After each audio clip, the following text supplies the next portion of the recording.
दो बैलों की कथा। जानवरों में गधा सबसे ज्यादा बुद्धिमान समझा जाता है। हम जब किसी आदमी को परले दर्जे का बेवकूफ कहना चाहते हैं तो उसे गधा कहते हैं। गधा सचमुच बेवकूफ है या उसके सीधेपन, उसकी निरापद सहिष्णुता ने उसे यह पदवी दे दी है, इसका निश्चय नहीं किया जा सकता। गायें सींग मारती हैं। ब्याई हुई गाय तो अनायास ही सिंहनी का रूप धारण कर लेती है।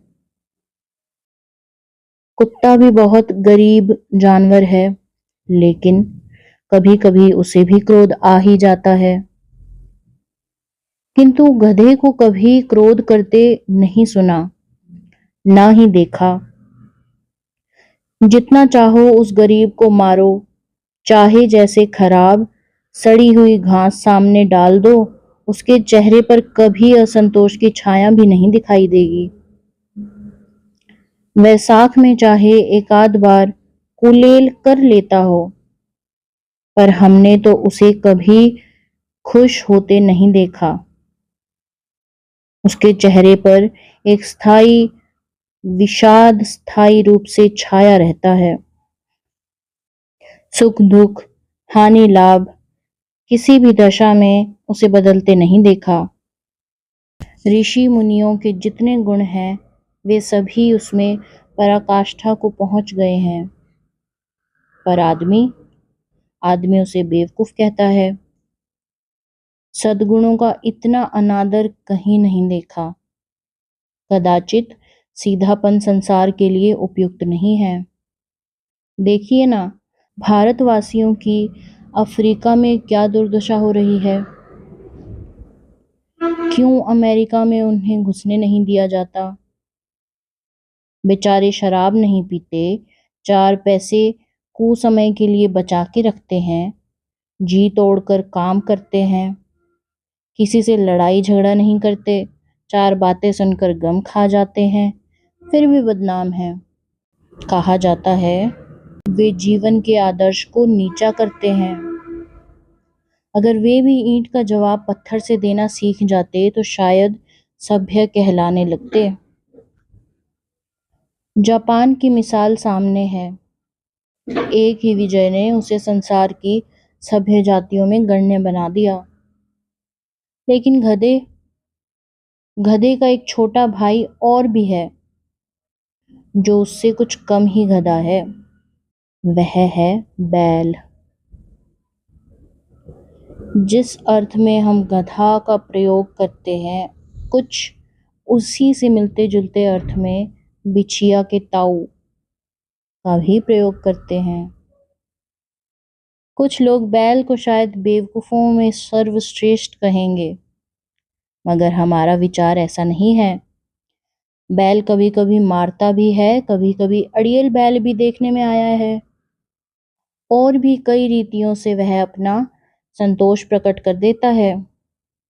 एतेव उसका स्थान गधे से नीचा है। झूरी काकी के दोनों बैलों के नाम थे हीरा और मोती। दोनों पछाई जाति के थे, देखने में सुंदर, काम में चौकस, डील में ऊंचे। बहुत दिनों साथ रहते रहते दोनों में भाईचारा सा हो गया था। दोनों आमने सामने या आसपास बैठे हुए एक दूसरे से मूक भाषा में विचार किया करते थे। एक दूसरे के मन की बात कैसे समझ जाते थे, हम नहीं कह सकते। अवश्य ही उनमें कोई ऐसी गुप्त शक्ति थी जिससे जीवों में श्रेष्ठता का दावा करने वाला मनुष्य वंचित है। दोनों एक दूसरे को चाटकर और सूंघकर अपना प्रेम प्रकट किया करते। कभी कभी दोनों सिंग भी मिला लिया करते थे। विग्रह के नाते से नहीं, केवल विनोद के भाव से, आत्मीयता के भाव से, जैसे दोस्तों में घनिष्ठता होती है। इसके बिना दोस्ती कुछ फुसफुसी, कुछ हल्की सी रहती है, जिस पर ज्यादा विश्वास नहीं किया जा सकता।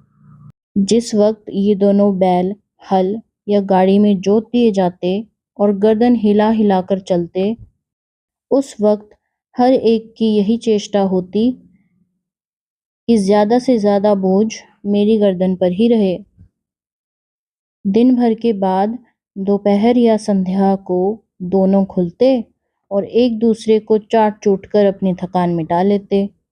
नांद में खली भूसा पड़ जाने के बाद दोनों साथ उठते, साथ नांद में मुंह डालते और साथ ही बैठते थे। एक मुंह हटा लेता तो दूसरा भी हटा लिया करता। संयोग की बात, झूरी ने एक बार गोई को ससुराल भेज दिया। बैलों को क्या मालूम था वे क्यों भेजे जा रहे हैं। समझे, मालिक ने हमें बेच दिया। अपना यूं बेचा जाना उन्हें अच्छा लगा या बुरा, कौन जाने, पर झूरी के साले गया को घर तक गोई ले जाने में दांतों पसीना आ गया। पीछे से हंसता तो दोनों दाएं बाएं भागते, पगहिया पकड़कर आगे से खींचता तो दोनों पीछे को जोर लगाते, मारता तो दोनों सींग नीचे करके हुंकारते। अगर ईश्वर ने उन्हें वाणी दी होती तो झूरी से पूछते, तुम हम गरीबों को क्यों निकाल रहे हो? हमने तो तुम्हारी सेवा करने में कोई कसर नहीं उठा रखी। अगर इतनी मेहनत से काम न चलता था तो और काम कर लेते। हमें तो तुम्हारी चाकरी में मर जाना कबूल था। हमने कभी दाने चारे की शिकायत नहीं की। तुमने जो कुछ खिलाया वह सर झुकाकर खा लिया। फिर तुमने हमें इस जालिम के हाथों क्यों बेच दिया? संध्या समय दोनों बैल अपने नए स्थान पर पहुंचे। दिन भर के भूखे थे, लेकिन जब नांद में लगाए गए तो एक ने भी उसमें मुंह न डाला। दिल भारी हो रहा था। जिसे उन्होंने अपना घर समझ रखा था वह आज उनसे छूट गया था। यह नया घर, नया गांव, नए आदमी उन्हें बेगाने से लगते थे। दोनों ने अपनी मूक भाषा में सलाह की, एक दूसरे को कनखियों से देखा और लेट गए। जब गांव में सोता पड़ गया तो दोनों ने जोर मारकर पगहे तुड़ा डाले और घर की तरफ दौड़ चले। पगहे बहुत मजबूत थे। अनुमान न हो सकता था कि कोई बैल उन्हें तोड़ सकेगा, पर इन दोनों में इस समय दूनी शक्ति आई हुई थी। एक एक झटके में रस्सियां टूट गई। झूरी प्रातःकाल सोकर उठा तो देखा कि दोनों बैल चरनी पर खड़े हैं। दोनों की गर्दनों में आधा आधा गरांव लटक रहा है। घुटने तक पांव कीचड़ से भरे हैं और दोनों की आंखों में विद्रोह स्नेह झलक रहा था। झूरी बैलों को देखकर स्नेह से गदगद हो गया। दौड़कर उन्हें गले लगा लिया। प्रेमालिंगन और चुंबन का वह दृश्य बड़ा ही मनोहर था। गांव और घर के लड़के जमा हो गए और तालियां बजा बजाकर उनका स्वागत करने लगे। गांव के इतिहास में यह घटना अभूतपूर्व न होने पर भी महत्वपूर्ण थी। बाल सभा ने निश्चय किया, दोनों पशु वीरों को अभिनंदन पत्र देना चाहिए। कोई अपने घर से रोटियां लाया, कोई गुड़, कोई चोकर और कोई भूसी। एक बालक ने कहा, ऐसे बैल किसी के पास न होंगे। दूसरे ने समर्थन दिया, इतनी दूर से दोनों अकेले चले आए। तीसरा बोला, बैल नहीं है, वे उस जन्म के आदमी हैं। इसका प्रतिवाद करने का किसी को साहस नहीं हुआ। झूरी की स्त्री ने बैलों को द्वार पर देखा तो जल उठी।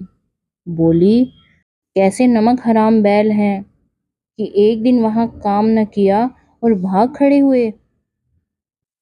झूरी अपने बैलों पर यह आक्षेप न सुन सका। नमक हराम क्यों है? चारा न दिया होगा तो क्या करते? स्त्री ने रोब के साथ कहा, बस तुम ही तो बैलों को खिलाना जानते हो, और तो सभी पानी पिला पिला कर रखते हैं। झूरी ने चिढ़ाया, चारा मिलता तो क्यों भागते? स्त्री चिढ़ी, भागे इसलिए कि वो लोग तुम जैसे बुद्धुओं की तरह बैलों को सहलाते नहीं, खिलाते हैं तो रगड़कर जोतते भी हैं। ये दोनों ठहरे कामचोर भाग निकले। अब देखूं कहाँ से खली और चोकर मिलता है। सूखे भूसे के सिवा कुछ न दूंगी, चाहे खाएं चाहे मरें। और वही हुआ। मजूर को बड़ी ताकीद कर दी गई कि बैलों को खाली सूखा भूसा ही दिया जाए। बैलों ने नाद में मुंह डाला तो फीका फीका, न कोई चिकनाहट न कोई रस। क्या खाएं?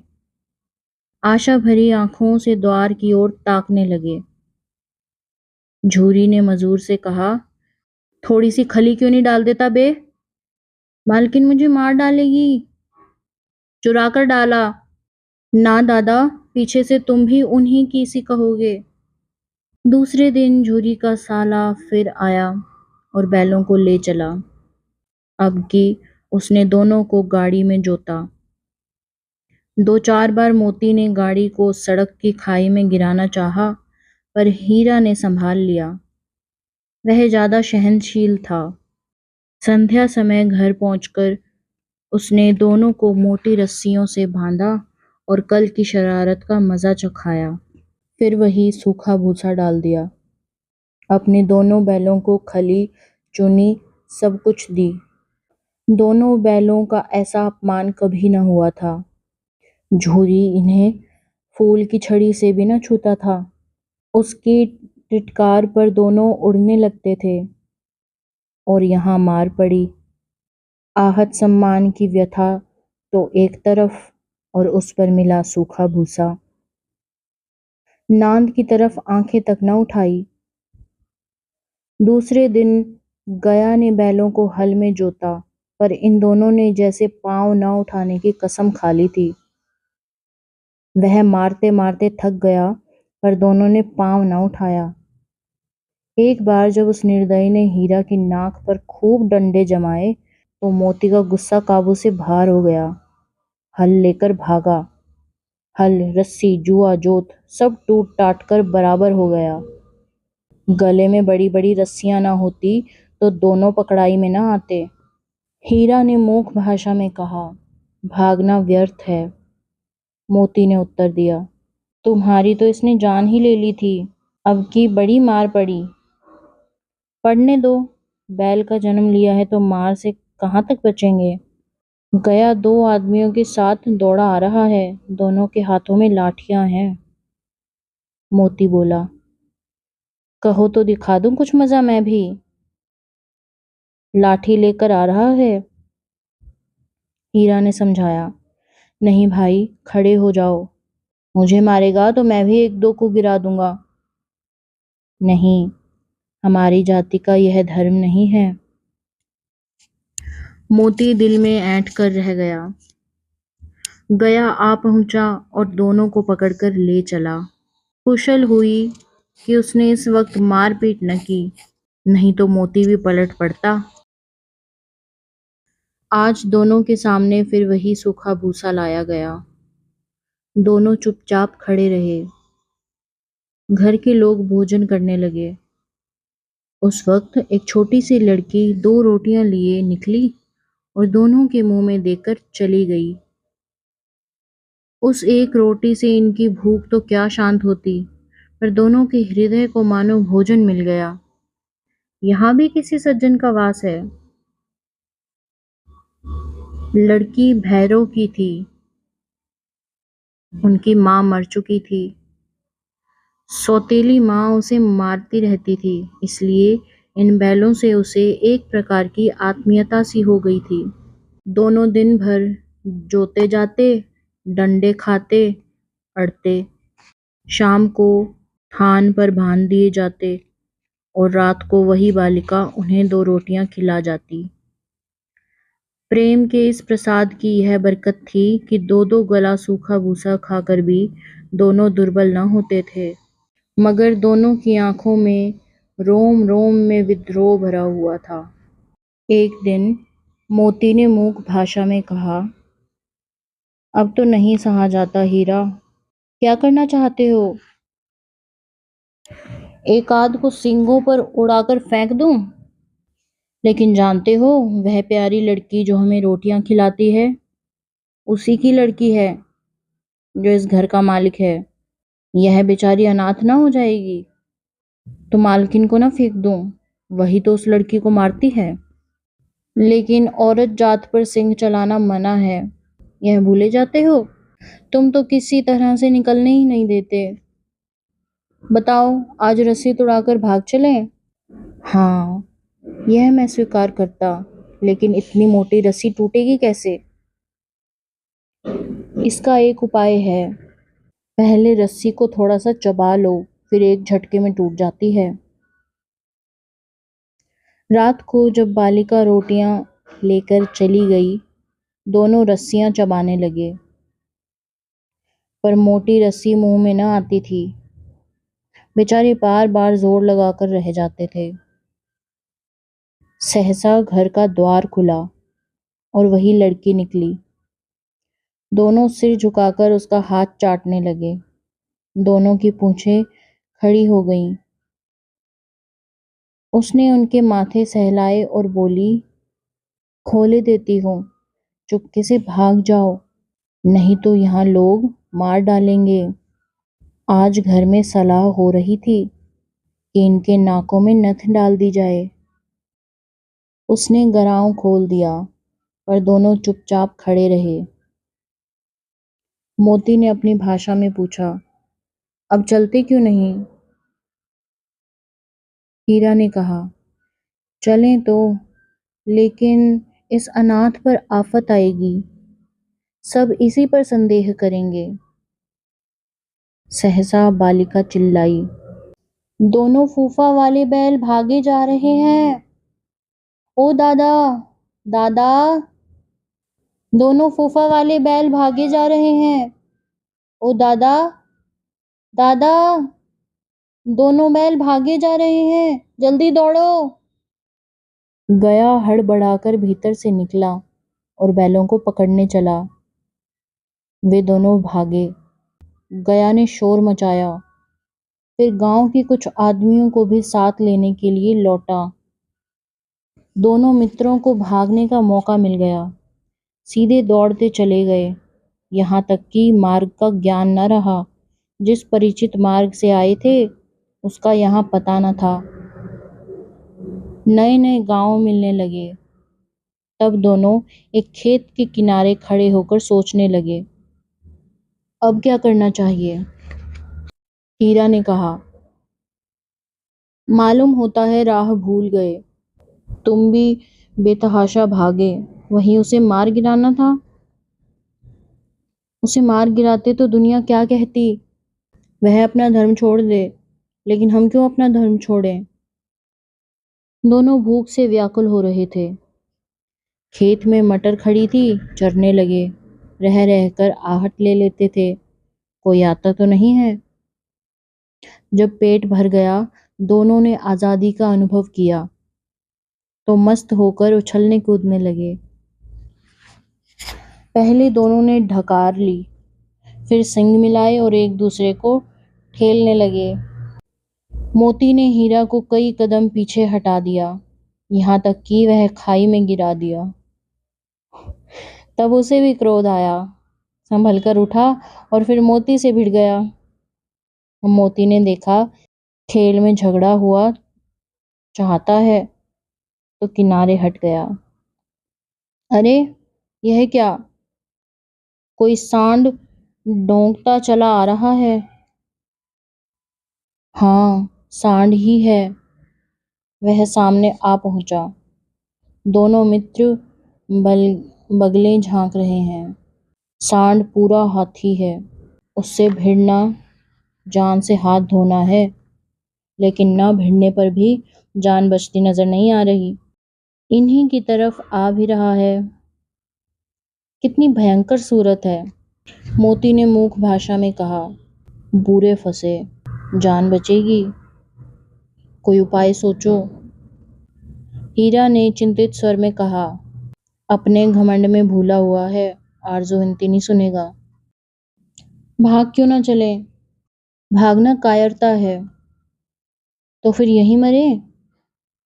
बंदा तो 9-11 होता है। और जो दौड़ाए? तो फिर कोई उपाय सोचो जल्दी। उपाय यही है कि उस पर दोनों जने एक साथ चोट करें। मैं आगे से रगेदता हूँ, तुम पीछे से रगेदो। दोहरी मार पड़ेगी तो भाग खड़ा होगा। जैसे ही मेरी ओर झपटे, तुम बगल से उसके पेट में सींग घुसेड़ देना। जान जोखिम है, पर दूसरा उपाय नहीं है। दोनों मित्र जान हथेली पर लेकर लपके। सांड को भी संगठित शत्रुओं से लड़ने का तजुर्बा न था। वह तो एक शत्रु से मल्लयुद्ध करने का आदी था। ज्यों ही हीरा पर झपटा, मोती ने पीछे से दौड़ाया। सांड उसकी तरफ मुड़ा तो हीरे ने रगेदा। सांड चाहता था कि एक एक करके दोनों को गिरा ले, पर ये दोनों भी उस्ताद थे, उसे वह अवसर न देते थे। एक बार सांड झल्लाकर हीरा का अंत कर देने के लिए चला कि मोती ने बगल में आकर पेट में सींग भोंक दिया। सांड क्रोध में आकर पीछे फिरा तो हीरे ने दूसरे पहलू से सींग भोंक दिया। आखिर बेचारा जख्मी होकर भाग गया और दोनों मित्रों ने दूर तक उसका पीछा किया, यहाँ तक कि सांड बेदम होकर गिर पड़ा। तब दोनों ने उसे छोड़ दिया। दोनों मित्र विजय के नशे में झूमते चले जाते। मोती ने अपनी सांकेतिक भाषा में कहा, मेरा जी तो चाहता है कि मैं बच्चे को भी मार डालूं। हीरे ने तिरस्कार किया, गिरे हुए बैरी पर सींग न चलाना चाहिए। यह सब ढोंग है। बैरी को ऐसा मारना चाहिए कि फिर न उठे। अब घर कैसे पहुंचेंगे यह सोचो। पहले कुछ खा लें तो सोचेंगे। सामने मटर का खेत था ही, मोती उसमें घुस गया। हीरा मना करता रहा पर उसने एक न सुनी। अभी 2 ही 4 ग्रास खाए थे कि 2 आदमी लाठियां लिए दौड़ पड़े और दोनों मित्रों को घेर लिया। हीरा तो मेड़ पर था, निकल गया। मोती सींचे हुए खेत में था।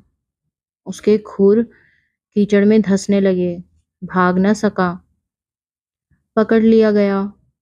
हीरा ने देखा संगी संकट में है तो लौट पड़ा, फंसेंगे तो दोनों फंसेंगे। रखवालों ने भी उसे पकड़ ही लिया। प्रातःकाल दोनों मित्र कांजी होश से बांध दिए गए। दोनों मित्रों को जीवन में पहली बार ऐसा साबिका पड़ा कि सारा दिन बीत गया और खाने को एक तिनका भी न मिला। समझ ही में न आता था यह कैसा स्वामी है। इससे तो गया फिर भी अच्छा था। वहाँ कई भैंसें थीं, कई बकरियां, कई घोड़े, कई गधे, पर किसी के सामने चारा न था। सब जमीनों पर मुर्दों की तरह पड़े थे। कई तो इतने कमजोर हो गए थे कि खड़े भी नहीं हो सकते थे। सारा दिन दोनों मित्र फाटक की ओर टकटकी लगाते ताकते रहे, पर कोई चारा लेकर आता न दिखाई दिया। तब दोनों ने दीवार की नमकीन मिट्टी चाटना शुरू की, पर इससे क्या ही तृप्ति होती। रात को भी जब कुछ भोजन न मिला तो हीरे के दिल में विद्रोह की ज्वाला दहक उठी। मोती से बोला, अब तो नहीं रहा जाता मोती। मोती ने सिर लटकाए हुए जवाब दिया, मुझे तो मालूम होता है प्राण निकल रहे हैं। इतनी जल्दी हिम्मत ना हारो भाई, यहाँ से भागने का कोई उपाय ही निकालना चाहिए। आओ दीवार तोड़ डालें। मुझसे तो अब कुछ न होगा। बस इसी बूते पर अकड़ते थे। सारी अकड़ निकल गई। बाड़े की दीवार कच्ची थी। हीरा मजबूत तो था ही, अपने नुकीले सींग दीवार में गड़ा दिए और जोर मारा तो मिट्टी का एक चिबड़ा निकल गया। फिर तो उसका साहस बढ़ा।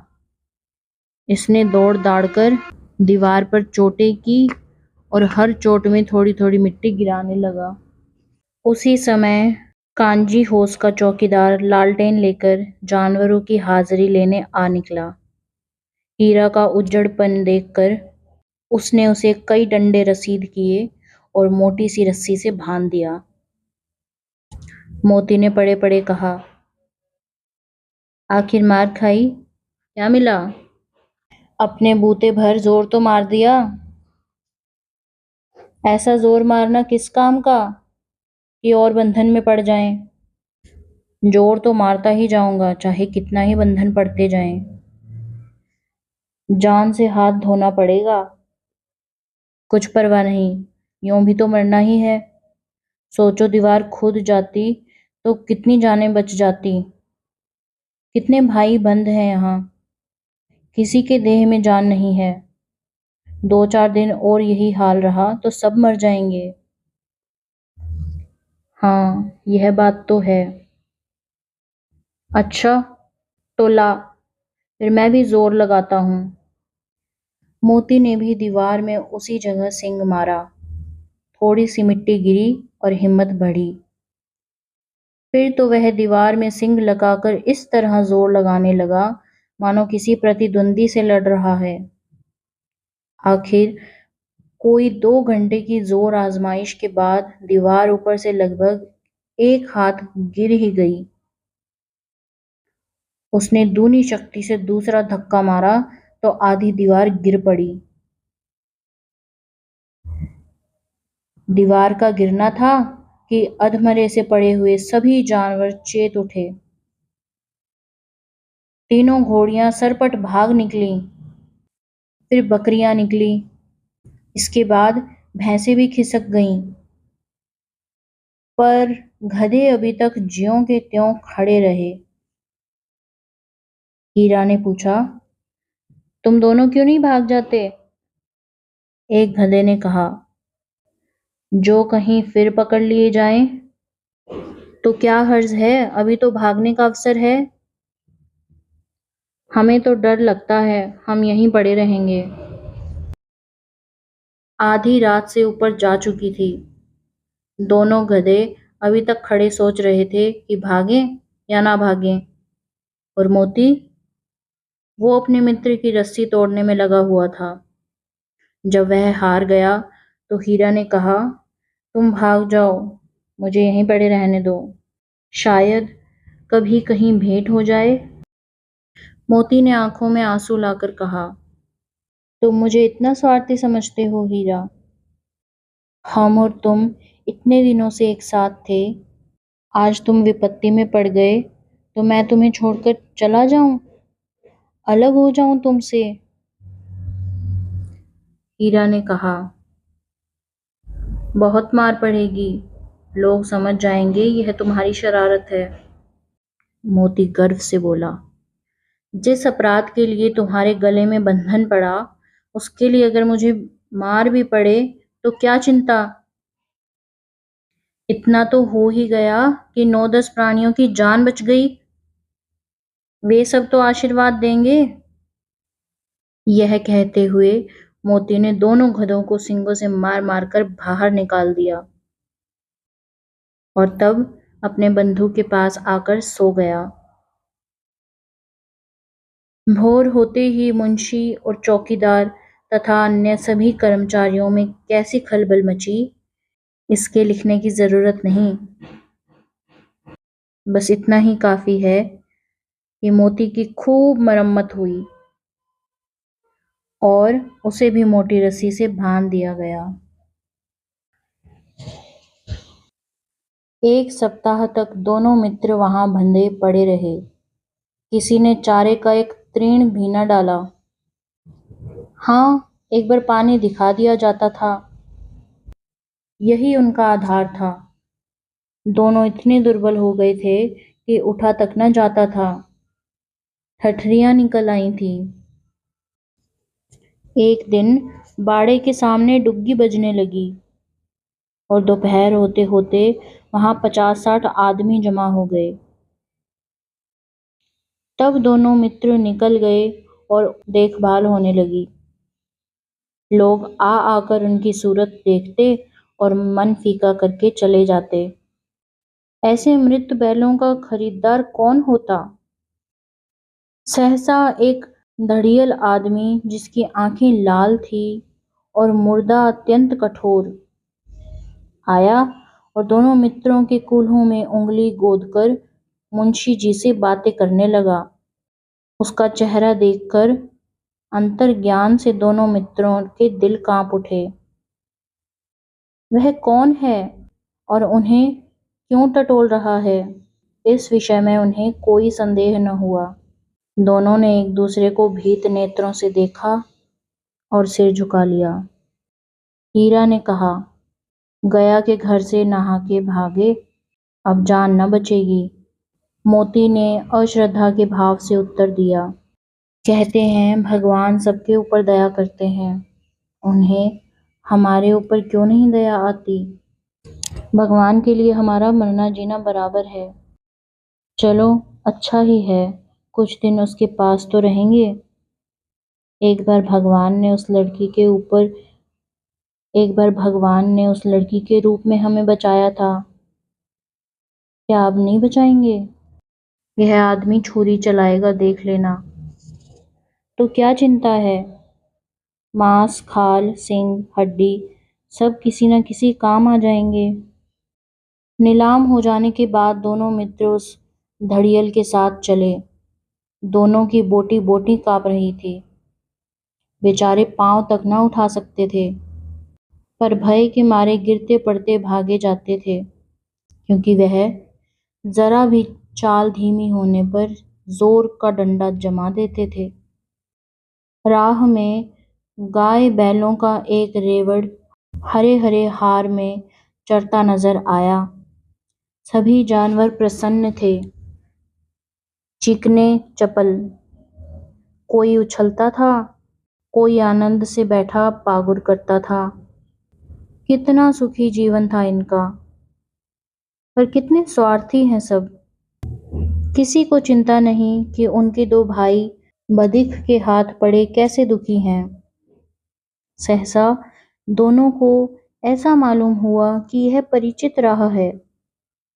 हाँ, इसी रास्ते से गया उन्हें ले गया था। वही खेत, वही बाग, वही गांव मिलने लगे। प्रतिक्षण उनकी चाल तेज होने लगी। सारी थकान, सारी दुर्बलता गायब हो गई। ये लो, अपना ही हार आ गया। इसी कुएं पे हम पूर चलाने आया करते थे। यही कुआं है। मोती ने कहा, हमारा घर नगीच आ गया। हीरा बोला, भगवान की दया है, मैं तो अब घर भागता हूँ। यह जाने देगा? इसे मैं मार गिराता हूँ। नहीं नहीं, दौड़कर थान पर चलो, वहां से हम आगे न जाएंगे। दोनों उन्मत्त होकर बछड़ों की भांति कुलेलें करते हुए घर की ओर दौड़े। वह हमारा थान। दोनों दौड़कर अपने थान पर आ खड़े हो गए।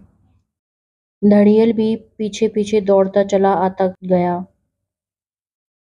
झूरी द्वार पर बैठा धूप खा रहा था। बैलों को देखते ही दौड़ा और उन्हें बारी बारी से गले लगाने लगा। मित्रों की आंखों से आनंद के आंसू बहने लगे। एक झूरी का हाथ चाट रहा था। धड़ियल ने जाकर बैलों की रस्सियां पकड़ ली। झूरी ने कहा, मेरे बैल हैं। तुम्हारे बैल कैसे? मैं मवेशी खाने से नीलाम लिए आता हूँ। मैं तो समझता हूँ चुराए लिए आते हो। चुपके से चले जाओ, मेरे बैल हैं। मैं बेचूंगा तो बिकेंगे। किसी को मेरे बैल नीलाम करने का क्या अधिकार है? जाकर थाने में रपट करा दूंगा। मेरे बैल हैं, इसका सबूत यह है कि मेरे द्वार पर खड़े हैं। धड़ियल झल्लाकर बैलों को जबरदस्ती पकड़ने ले जाने के लिए बढ़ा। उसी वक्त मोती ने सींग चलाया। धड़ियल पीछे हटा। मोती ने पीछा किया। और धड़ियल भाग उठा। गांव के बाहर निकल जाने पर मोती रुका, पर खड़ा धड़ियल का रास्ता देख रहा था। धड़ियल दूर खड़ा धमकियां दे रहा था, गालियां निकाल रहा था, पत्थर फेंक रहा था, और मोती विजय सुर की भांति उसका रास्ता रोके खड़ा था। गांव के लोग यह तमाशा देखते रहे और हंसते रहे। जब धड़ियल हारकर चला गया तो मोती अकड़ता हुआ लौटा। हीरे ने कहा, मैं डर गया था कि कहीं तुम उसे गुस्से में आकर मार न बैठो। अगर वह मुझे पकड़ता तो मैं उसे बेमारे न छोड़ता। अब नहीं आएगा। आएगा तो दूर से ही खबर लूंगा, देखूं कैसे ले जाता है। जो गोली मरवा दे फिर मर जाऊंगा, पर उसके काम ना आऊंगा। हमारी जान को कोई जान ही नहीं समझता, इसलिए कि हम इतने सीधे हैं। जरा देर में नांदों में खली, भूसा, चोकर और दाना भर दिया गया। दोनों मित्र खाने लगे। झूरी खड़ा दोनों को सहला रहा था और 20 लड़के तमाशा देख रहे थे। सारे गांव में उत्साह सा मालूम होता था। उसी समय मालकिन ने आकर दोनों के माथे चूम लिए।